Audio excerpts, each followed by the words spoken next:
Good morning and Assalamu alaikum students. Students, hopefully you will be fine. Today I am coming with you with the new topic, with the new unit and very interesting unit, that is about the perimeter and the area. So students, today we will discuss what is perimeter, what is area, and what is the difference between perimeter and area. Students, in our daily life, if we have watched many types of houses, places, buildings. If we want to measure them, then the two things are included in it, that is a perimeter and an area. If you have given any shape and saying what is perimeter and what is an area, now I am telling you the difference between them. For example, I have a shape here and this is also a shape here, okay, and I want to find out the perimeter and area.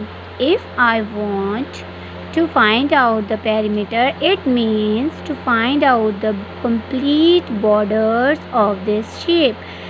If we find out the length of all these borders of this shape, it means it is called the perimeter. It is called the perimeter. But if I want to measure the internal sides of these borders, these are the borders and this is the internal side and this is the internal place. If I want to measure it means I have to measure the area. So students, this is the difference between the perimeter and the area. The border sides are called the perimeter and the internal portion of these borders are called the area. If we want to measure the perimeter of any shape, we have given with the measurements.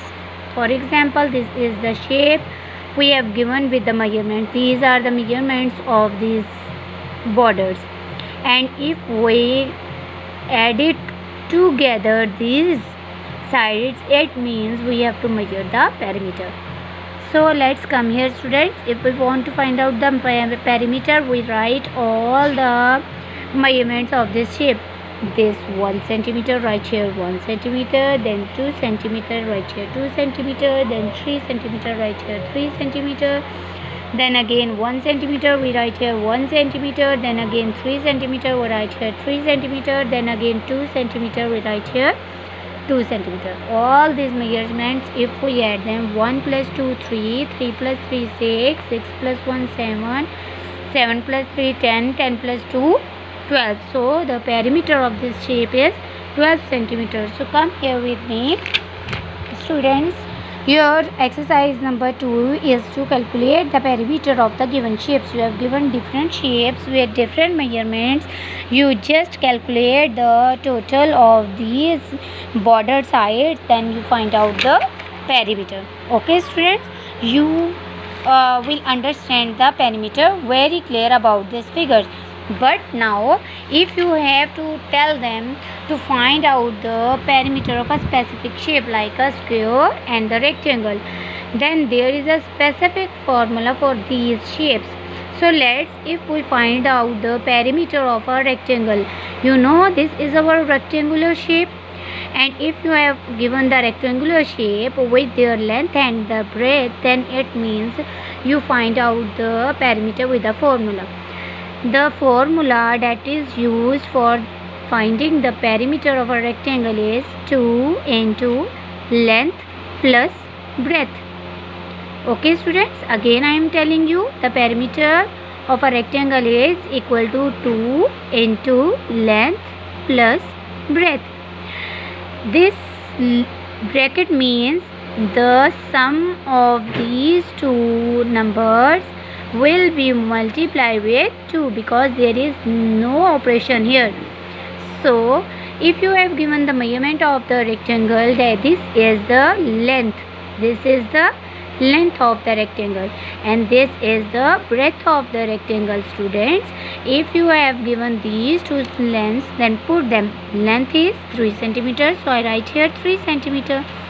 and the breadth is 2 centimeters. So I write here 2 centimeters. If we add these two numbers, then it becomes 5 centimeter, and I said that this bracket means 2 is multiplied with 5, so 2 5s are 10 centimeter. This is the perimeter of a rectangle. So students, your exercise number 3 is about the perimeter of the rectangle. In it you will find out the perimeter of rectangle. I will tell you how many questions you have solved in this exercise. Okay, goodbye students.